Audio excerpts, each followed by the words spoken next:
नमस्कार दोस्तों, बहुत बहुत स्वागत है कविता ऑफिशियल चैनल पे आप सभी का। मैं एक तुलसी माता का सोहर गीत सुनाने जा रहे हैं। पसंद आएगा तो लाइक सब्सक्राइब शेयर जरूर करना। हमारे चैनल पे ढेर सारा प्यार दुलार आशीर्वाद देना।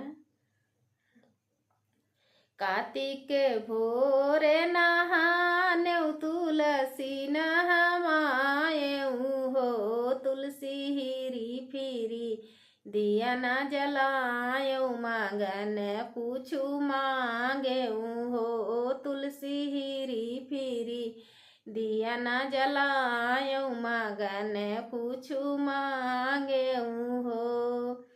तुलसी जाऊ मोरे होई है लला नामा तब बधैया बजाऊ बाई हो, तुलसी जाऊ मोरे होई है बिटिया त चुनरी चढ़ऊ बाई हो।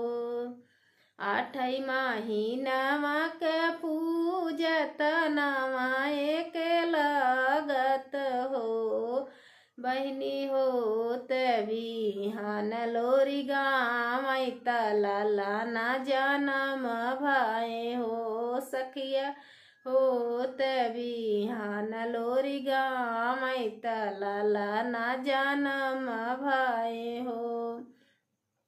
बरहई बजन मोरे ससुरे तबरहई नई हर हो, अब सोरहु बजन तुलस तोहरे बधैया बजवऊ बई हो, अब 16 बजन तुलस तोहरे बधैया बजवऊ बई हो।